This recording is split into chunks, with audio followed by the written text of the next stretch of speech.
ماہنامہ انذار جولائی 2026 مدیر ابو یحییٰ۔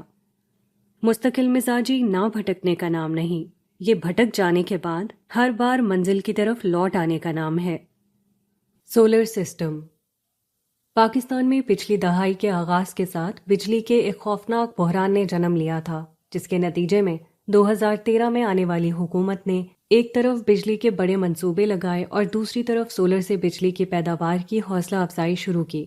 رفتہ رفتہ بجلی کے بڑھتے ہوئے نرخوں اور سولر پلیٹ کے سستے ہونے کی بنا پر پاکستان میں انتہائی تیزی سے سولر انرجی سے بجلی پیدا ہونا شروع ہوئی، اور اس وقت ایک اندازے کے مطابق 30 گیگا واٹ بجلی لوگ اپنے گھروں یا تجارتی اداروں میں سولر پینل لگا کر پیدا کر رہے ہیں۔ سولر پینل سورج کی شعاؤں کی موجودگی میں کام کرتا ہے اور سورج کی روشنی کو بجلی میں بدل دیتا ہے۔ سورج جب ڈوب جاتا ہے تو سولر سسٹم کام کرنا بند کر دیتا ہے، جس کے بعد بیٹری یا حکومت کی بجلی کے سوا رات میں روشنی کا کوئی ذریعہ باقی نہیں رہتا۔ سورج اور سولر پلیٹ اس دنیا میں خدا اور مومن کے دل کی بہترین تمثیل ہے۔ مومن کا دل ایک سولر پلیٹ کی طرح خدا کے فیضان کا نور پاتا ہے اور اسے بندگی کی حرارت اور ایمان و اخلاق کی روشنی دیتا ہے۔ فرق البتہ یہ ہے کہ سورج کی طرح خدا کبھی ڈوبتا نہیں، اس کا فیضان تو ہمہ وقت جاری و ساری ہے۔ ہوتا صرف یہ ہے کہ بندہ بشر ہے، اس لیے اس پر غفلت طاری ہو جاتی ہے، وہ اپنے رب کو بھول جاتا ہے۔ نتیجہ یہ نکلتا ہے کہ غفلت کے ان لمحوں میں بندگی کی حرارت کم ہو جاتی ہے، ایمان و اخلاق کی روشنی مدھم پڑ جاتی ہے۔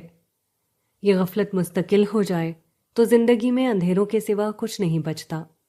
ایسے میں بندے پر لازم ہے کہ بندہ غفلت سے نکلے اور ذکر و عبادت سے غفلت کی دھول کو جھاڑ دے۔ جو یہ کرے گا وہ خدا کے ختم نہ ہونے والے فیض سے اپنا حصہ پاتا رہے گا، اس کی دنیا بھی سنورے گی اور آخرت کی فلاح بھی اس کا مقدر بن جائے گی۔ پاسپورٹ اور عدل۔ ورلڈ جسٹس پروجیکٹ ایک خود مختار عالمی ادارہ ہے جو دنیا بھر میں قانون کی حکمرانی اور انسانی حقوق وغیرہ جیسی بنیادی اخلاقیات کو بہتر بنانے کے لیے کوشاں ہے۔ یہ ادارہ ہر سال اپنی رپورٹ شائع کرتا ہے، جس میں تمام ملکوں کے حالات کے لحاظ سے ان کی درجہ بندی کی جاتی ہے۔ 2025 میں اس نے اپنی جو رپورٹ شائع کی، اس کے مطابق قانون کی حکمرانی کے لحاظ سے دنیا بھر کے 143 ملکوں میں پاکستان کا نمبر 130واں ہے۔ عدل ہمارے دین کے بنیادی احکام میں سے ایک حکم ہے۔ دین کی پوری اخلاقی تعلیمات جس آیت میں بیان ہوئی ہیں، اس کے آغاز میں عدل کا حکم دیا گیا ہے اور اختتام پر ظلم و تعدی سے روکا گیا ہے۔ یہ آیت جو ہر جمعے کے خطبے میں پڑھی اور سنائی جاتی ہے اس طرح ہے: بے شک اللہ عدل اور احسان اور رشتہ داروں کو دینے کا حکم فرماتا ہے اور بے حیائی اور ہر بری بات اور ظلم سے منع فرماتا ہے۔ وہ تمہیں نصیحت فرماتا ہے تاکہ تم نصیحت حاصل کرو۔ سورہ نحل آیت نمبر 90۔ پاکستان کے مسلمان مذہب کے نام پر ہر وہ کام کرتے ہیں جس کا اللہ نے حکم نہیں دیا، مگر جس کا حکم دیا ہے اس سے انہیں کوئی دلچسپی نہیں ہے۔ یہ صرف عدالتوں، ججوں اور وکیلوں کا معاملہ ہی نہیں بلکہ ہر ادارے میں یہی صورتحال ہے۔ یہاں ہر جگہ میرٹ کا قتل عام ہے، اقربا پروری ہے، رشوت اور سفارش کا زور ہے، کہیں کوٹے کے نام پر ظلم کو قانونی جواز دے دیا گیا ہے اور کہیں سیاست اور مذہب کے نام پر خلاف عدل بات کہنے کو اپنا حق سمجھ لیا گیا ہے۔ ہماری اس جگہ پہنچنے کی وجہ صرف ایک ہے: ہم اپنے ہر ظلم، ناانصافی اور خلاف حق قول کے لیے ایک جواز رکھتے ہیں۔ یہ رویہ ہو سکتا ہے کہ دنیا میں وقتی طور پر ہمیں بچا لے، مگر قیامت کے روز یہ رویہ ہمیں جہنم کا ایندھن بنا دے گا۔ کاش لوگ اس وقت کے آنے سے پہلے یہ بات سمجھ جائیں۔ L Nano. ایل نینو کا تذکرہ اب سوشل میڈیا کی وجہ سے ہر زبان پر ہے۔ جو اس کو نہیں سمجھ پاتا وہ یہ ضرور جانتا ہے کہ اس دفعہ موسم گرما بہت گرم ہوگا۔ خاص طور پر مئی اور جون کے مہینوں میں درجہ حرارت 40 سے اوپر اور کچھ مقامات پر 50 ڈگری تک پہنچ جانے کی پیشگوئی ہے۔ 2015 میں ہونے والے سپر ایل نینو میں کراچی میں ہزاروں اموات ہوئی تھیں۔ اس کی وجہ یہ ہے کہ یہاں نمی کی وجہ سے محسوس ہونے والا درجہ حرارت 50 تک پہنچ گیا تھا۔ درجہ حرارت میں صرف چند ڈگری کا یہ اضافہ ہمارے لیے ناقابل برداشت ہوتا ہے، مگر یہ حقیقت ہے کہ جس دنیا میں ہم جیتے ہیں وہاں زمین کے مرکز کا درجہ حرارت 10,000 ڈگری، سورج کی سطح کا بھی 10,000 ڈگری، جبکہ اس کے مرکز کا درجہ حرارت 1.5 کروڑ ڈگری ہے۔ دوسری طرف خلا کا درجہ حرارت -270 ڈگری تک رہتا ہے۔ یہ ہے گرمی اور ٹھنڈ کی وہ انتہائیں جن کے بیچ میں ہم اس اسکوائرز پر بہت معتدل حرارت میں زندگی گزارتے ہیں۔ تاہم ہم میں سے کسی کے لیے یہ کوئی خاص بات نہیں، اس موسم پر ہمارا کوئی بس نہیں، مگر جس رب نے یہ احسان کیا ہم یہ مہربانی کرنے والے اس کریم رب کو بھول کر جیتے ہیں۔ گرمی پر چیخ اٹھنے والوں کی زبان سے عام حالات میں شکر کا ایک کلمہ نہیں نکلتا، بندگی کی زندگی انہیں ایک بوجھ لگتی ہے۔ ایسے لوگوں کو قرآن یہ بتاتا ہے کہ جہنم کی آگ گرمی میں اس سے کہیں زیادہ سخت ہے، کاش وہ سمجھتے۔ جو لوگ اس جہنم سے بچنا چاہتے ہیں انہیں چاہیے کہ جب النینوں کی گرم لپیٹیں ان کے جسم کو چھوئیں تو وہ شکایت کرنے کے بجائے سراپا شکر بن جائیں، وہ خدا کی حمد کریں، اس کی بڑائی کے گیت گائیں۔ ایسے شکر گزار ہی اس جنت کے وارث ہوں گے جس میں نہ وہ جاڑے کی ٹھر دیکھیں گے اور نہ گرمی کی تپش۔ سورہ دہر آیت 13۔ ای کیو، آئی کیو اور ایم کیو۔ الفریڈ بینے ایک فرانسیسی ماہر نفسیات تھا جس نے سن 1905 میں ذہانت کو جانچنے کے لیے پہلا آئی کیو ٹیسٹ ڈیزائن کیا تھا۔ اس ٹیسٹ میں منطقی سوچ، یادداشت اور نتائج تیزی سے اخذ کرنے کی صلاحیت کو جانچا جاتا ہے۔ یہی وہ پیمانہ ہے جو آگے چل کر دنیا بھر میں ذہانت کا معیار قرار پایا۔ ایسے لوگ اپنے تعلیمی کیریئر میں ہمیشہ آگے رہتے ہیں، بہترین تعلیمی اداروں میں داخلہ پاتے ہیں، اسکالرشپ لیتے ہیں اور اعلیٰ ملازمتوں میں بھی انہی کو ترجیح دی جاتی ہے۔ چنانچہ ذہانت کامیابی کی علامت قرار پا گئی۔ تاہم اسی زمانے میں ایک بچے کی شہرت بہت عام ہوئی جس کی زندگی نے یہ تصور باقی نہ رہنے دیا۔ یہ بچہ ولیم جیمز نام کا تھا جس کی ذہانت کا کوئی مثل نہ تھا۔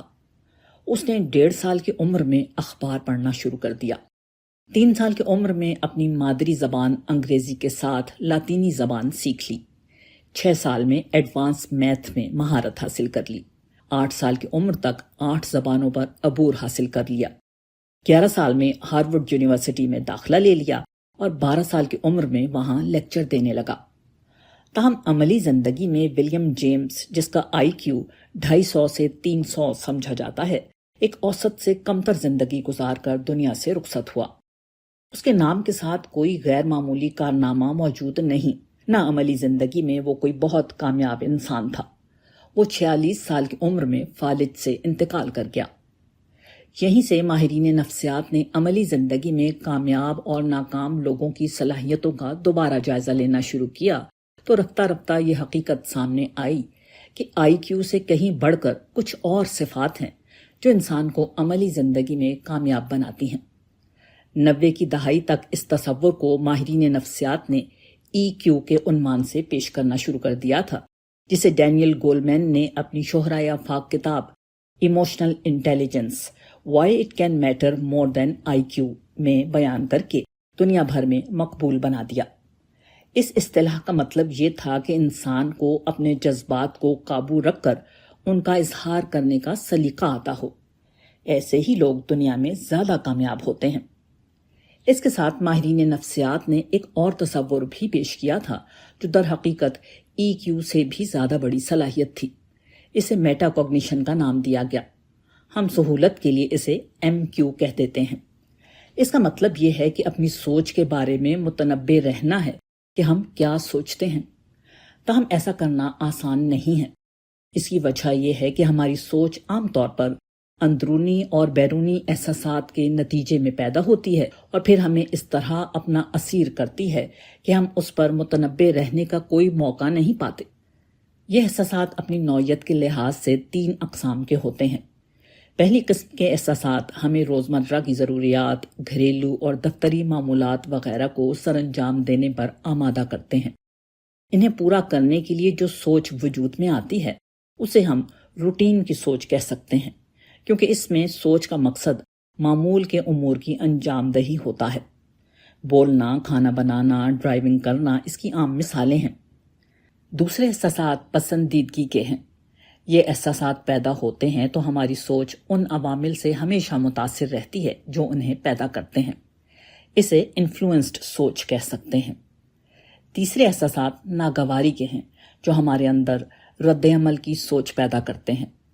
اسے رد عمل پر مبنی یا ری ایکٹیو سوچ کہہ سکتے ہیں۔ سوچ کی یہ تینوں اقسام یعنی روٹین تھنکنگ، انفلوئنسڈ تھنکنگ یا ری ایکٹیو تھنکنگ انسان پر اس طرح غالب ہو جاتی ہے کہ ہم اپنی آزادانہ سوچ کو اختیار کرنے کے بجائے ان کے تحت اپنے اندر جذبات پیدا کرتے ہیں اور عمل کرتے چلے جاتے ہیں۔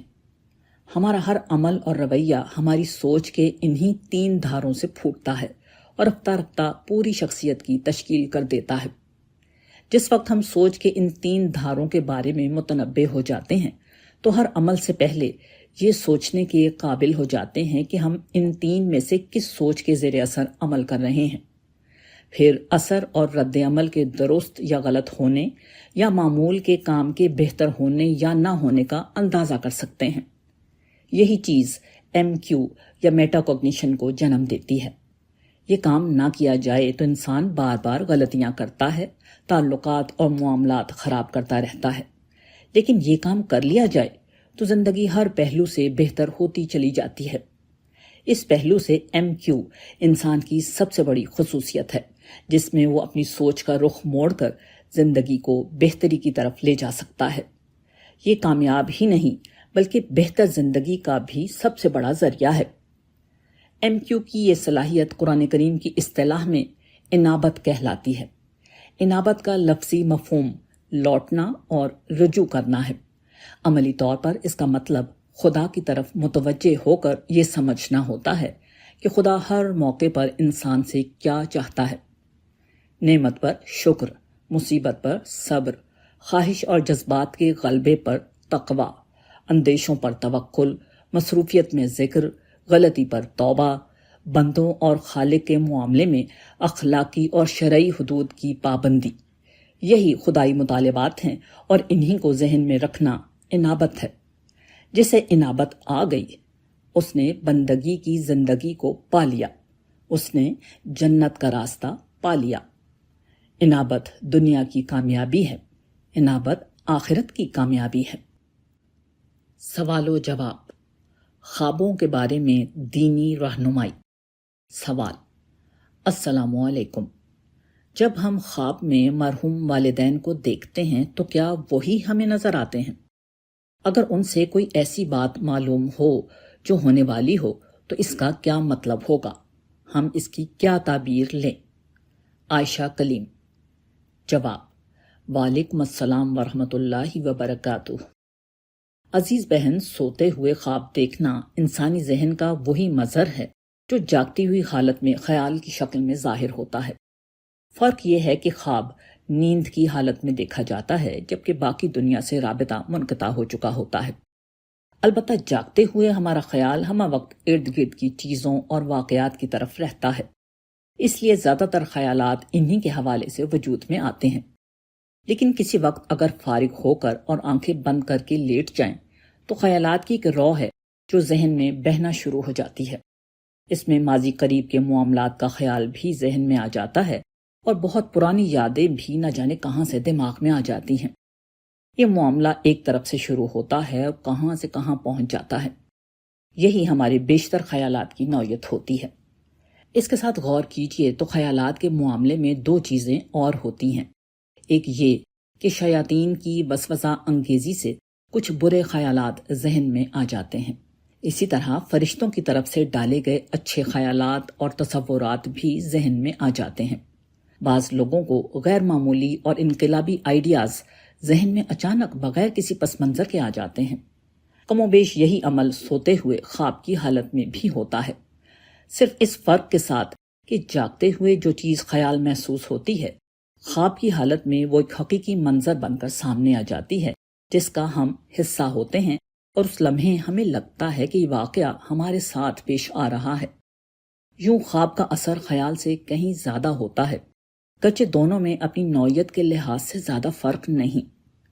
خوابوں کی یہ نوعیت اگر واضح ہے تو اس روشنی میں آپ کے سوال کا جواب یہ ہے کہ مرنے والوں کو خواب میں دیکھنا اکثر و بیشتر ہمارا اپنا خیال ہوتا ہے، تاہم کبھی کبھار فرشتوں کی طرف سے کسی چیز کو القا بھی کر دیا جاتا ہے۔ اس میں مستقبل کے واقعات بھی تمثیلی شکل میں سامنے آ جاتے ہیں، یا پھر گزرے ہوئے لوگوں کی اطلاع بھی تمثیلی طریقے پر مل جاتی ہے، گرچہ حقیقت یہی ہوتی ہے کہ وہ لوگ خود ہم سے رابطہ نہیں کر پاتے۔ اسی طرح بعض اوقات شیاطین کی طرف سے بھی برے خیالات خواب کی شکل میں ذہن میں منتقل کیے جاتے ہیں۔ ایسے میں اچھے خواب کو بشارت سمجھنا چاہیے اور اللہ کا شکر ادا کرنا چاہیے۔ اس کو حدیث میں مبشرات کہا گیا ہے، بخاری رقم 6990۔ اسی طرح برے خوابوں سے اللہ کی پناہ مانگنی چاہیے۔ اس حوالے سے احادیث میں آنے والی رہنمائی اس طرح ہے: اچھے خواب اللہ کی طرف سے ہوتے ہیں اور برے شیطان کی طرف سے، پس تم میں جو کوئی برا خواب دیکھے جو اسے ناپسند ہو تو اسے چاہیے کہ اپنے بائیں طرف تھوکے اور اس سے اللہ کی پناہ مانگے، وہ اسے ہرگز نقصان نہیں پہنچا سکے گا۔ بخاری رقم 7005۔ جب تم میں سے کوئی ایسا خواب دیکھے جسے وہ پسند کرتا ہو تو وہ اللہ کی طرف سے ہوتا ہے، اس پر اللہ کی حمد کرے اور اپنا خواب بیان کر دے۔ لیکن اگر کوئی اس کے سوا کوئی ایسا خواب دیکھتا ہے جو اسے ناپسند ہو تو یہ شیطان کی طرف سے ہوتا ہے، چنانچہ وہ اس کے شر سے پناہ مانگے اور کسی سے ایسے خواب کا ذکر نہ کرے، یہ خواب اسے کچھ نقصان نہیں پہنچا سکے گا۔ بخاری رقم 7045۔ اگر کوئی ناگوار خواب دیکھے تو بستر سے کھڑا ہو جائے اور نماز پڑھ لے، نیز خواب لوگوں کو مت بتلائے۔ مسلم رقم 2263۔ ابو یحییٰ۔ الحکمہ کا مفہوم۔ سوال: السلام علیکم، قرآن میں ہے کہ نبی تمہیں قرآن اور حکمت کی تعلیم دیتے ہیں، اس میں حکمت سے مراد کیا حدیث ہے؟ حکمت کو واضح کر دیں۔ افشاں یاسمین۔ جواب: وعلیکم السلام ورحمۃ اللہ وبرکاتہ۔ عزیز بہن، قرآن کی جس آیت سے لوگ یہ مفہوم اخذ کرتے ہیں وہ قرآن میں 4 جگہ آئی ہے، ہر جگہ ایک ہی بات بیان ہوئی ہے۔ سورہ جمعہ میں یہ بات اس طرح بیان ہوئی ہے: هو الذی بعث فی الامیین رسولا منہم یتلو علیہم آیاتہ ویزکیہم ویعلمہم الکتاب والحکمہ۔ ہمارے ہاں مشہور یہی ہے کہ اس آیت میں کتاب سے مراد قرآن ہے اور الحکمہ سے مراد حدیث ہے۔ یہ نقطہ نظر امام شافعی نے اپنی مشہور زمانہ تصنیف الرسالہ میں یوں بیان کیا ہے۔ ترجمہ: اللہ تعالیٰ نے کتاب کا ذکر کیا اور وہ قرآن ہے، اور حکمت کا بھی ذکر کیا۔ میں نے قرآنی علم کے حامل ان اہل علم کو جن پر میرا اطمینان ہے یہ کہتے ہوئے سنا کہ حکمت سے مراد رسول اللہ صلی اللہ علیہ وآلہ وسلم کی سنت ہے۔ اس الحکمت کے حوالے سے کچھ اور آراء بھی ہیں، مگر زیادہ شہرت اسی حدیث والی بات کو حاصل ہے۔ اس حوالے سے آیت پر براہ راست غور کرنے سے یہ سمجھ میں آتا ہے کہ یہاں حضور کے 4 کام بیان کیے جا رہے ہیں۔ ان میں سے ایک تزکیہ تو بالکل جدا کام ہے، باقی 3 کاموں میں سے ایک حکمت ہے۔ سوال یہ ہے کہ کیا لفظ حکمت میں لغوی طور پر کوئی ایسی بات ہے کہ اس سے احادیث مراد لی جا سکیں؟ اس کا جواب نفی میں ہے، کیونکہ حکمت کا لفظ عربی میں اسی مفہوم میں آتا ہے جیسے انگریزی میں وزڈم اور اردو میں دانائی ہے۔ احادیث کے مضامین میں یہ وزڈم اور دانائی ہونے میں کوئی کلام نہیں، مگر لفظ حکمت بول کر عام حالات میں کبھی حدیث کا لفظ ذہن میں نہیں آ سکتا۔ دوسرا سوال یہ ہے کہ کیا قرآن کی کسی آیت یا کسی فرمان نبی سے یہ بات ملتی ہے کہ حکمت سے مراد حدیث ہے؟ تو اس کا جواب بھی نفی میں ہے۔ یہ اول تا آخر انسانی فہم ہے جس کی بنیاد صرف یہ سمجھ میں آتی ہے کہ آیت میں چونکہ حکمت سے پہلے کتاب کا لفظ آ گیا ہے جسے عام طور پر قرآن ہی سمجھا جاتا ہے، اس لیے اس کے ساتھ آنے والے حکمت کے لفظ سے حدیث یا سنت کو مراد لے لیا گیا ہے کہ قرآن کے ساتھ اسی کا جوڑ سمجھ میں آتا ہے۔ اس کے علاوہ کوئی دلیل اس نقطہ نظر کے حق میں پیش نہیں کی جا سکتی۔ یہ بات کچھ وزن رکھتی ہے، مگر مسئلہ یہ ہے کہ اس آیت میں پہلا کام آیات الہی کی تلاوت بیان ہوا ہے۔ اگر کتاب سے مراد قرآن ہے تو پھر آیات الہی کا کیا مطلب ہے؟ اس پس منظر میں جب قرآن مجید کے دیگر مقامات سے مدد لی جاتی ہے تو قرآن خود اس اجمال کی تفصیل کر دیتا ہے۔ وہاں 2 مقامات پر صراحت کے ساتھ بتا دیا گیا ہے کہ حکمت سے مراد کیا ہے۔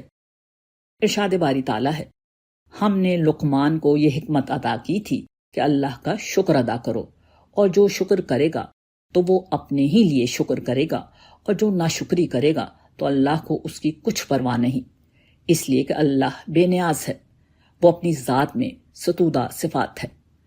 سورہ لقمان آیت نمبر 12۔ سورہ بنی اسرائیل کی آیت نمبر 22 تا 38 میں خدا اور بندوں کے حقوق بیان کرنے کے بعد ان تمام چیزوں کو اس طرح حکمت قرار دیا گیا ہے۔ یہ ہدایات انہی حکمت کی باتوں میں سے ہیں جو تمہارے پروردگار نے تمہاری طرف وحی کی ہیں۔ سورہ بنی اسرائیل آیت نمبر 39۔ مذکورہ بالا دونوں آیات ناطق ہیں کہ قرآن مجید کی صراحت کے مطابق حکمت سے مراد ایمان اور اخلاقیات سے متعلق مباحث ہیں۔ پھر قرآن ہی یہ بھی بتا دیتا ہے کہ الکتاب قرآن مجید کے علاوہ دیگر مفاہیم میں بھی استعمال کیا گیا ہے۔ ان میں سے ایک مفہوم شریعت کا قانون ہے۔ اس کی ایک مثال درج ذیل آیت ہے جس میں شریعت کا ایک ضابطہ بیان کر کے اسے الکتاب کہا جا رہا ہے۔ اور تم میں سے جو لوگ وفات پا جائیں اور اپنے پیچھے بیویاں چھوڑیں تو وہ بھی اپنے آپ کو 4 مہینے 10 دن انتظار کرائیں، اور تمہارے لیے اس میں کوئی گناہ نہیں جو تم اشارے کے نائب میں نکاح کا پیغام ان عورتوں کو دو یا اس کو اپنے دل میں چھپائے رکھو۔ اللہ کو معلوم ہے کہ تم ان سے یہ بات تو کرو گے ہی، سو کرو، لیکن اس میں کوئی وعدہ ان سے چھپ کر نہ کرنا۔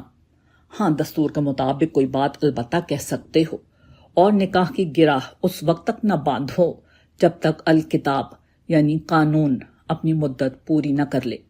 سورہ بقرہ آیات 234 تا 235۔ اس آیت میں شروع میں بیوہ کے لیے عدت کا قانون بیان ہوا ہے، اور پھر آگے چل کر اسی قانون شریعت کو الکتاب کہا گیا ہے، یعنی قانون اپنی مدت پوری نہ کر لے۔ یوں یہ معاملہ واضح ہو گیا کہ اس آیت میں کتاب سے مراد قانون شریعت ہے، اور الحکمہ سے مراد قرآن کا وہ حصہ ہے جس میں ایمانیات اور اخلاقیات کے موضوعات زیر بحث آئے ہیں۔ یہیں سے یہ مسئلہ بھی حل ہو جاتا ہے کہ پھر تلاوت آیات سے کیا مراد ہے۔ شریعت اور ایمان و اخلاق کے مباحث کے علاوہ قرآن میں تیسری اور آخری چیز جو سب سے زیادہ تفصیل سے بیان ہوئی ہے وہ دعوت حق اور اس کے دلائل ہیں۔ یہ دعوت توحید، نبوت اور آخرت کی ہے، اور قرآن میں انتہائی تفصیل سے ان تینوں کے دلائل بیان ہوئے ہیں۔ چنانچہ واضح ہو گیا ہے کہ اس آیت میں جو کچھ بیان ہوا ہے وہ قرآن ہی کے 3 موضوعات کا بڑا خوبصورت اور جامع بیان ہے، اور یہ سب مل کر انسان کا فکری اور عملی تزکیہ کرتے ہیں، جس آیت میں بیان کردہ چوتھا کام یا ابتدائی کاموں کا نتیجہ ہے۔ اس کے بعد اس آیت کا ترجمہ صاحب البیان استاذ گرامی جناب جاوید احمد غامدی صاحب کے الفاظ میں درج ذیل ہے، جنہوں نے یہ پورا نقطۂ نظر بیان کیا، اور راقم اس سے پوری طرح متفق ہے۔ اسی نے امیوں کے اندر ایک رسول انہی میں سے اٹھایا ہے جو اس کی آیتیں انہیں سناتا اور ان کا تزکیہ کرتا ہے، اور اس کے لیے انہیں قانون اور حکمت کی تعلیم دیتا ہے۔ اللہ آپ کا حامی و ناصر ہو۔ بندہ عاجز ابو یحییٰ۔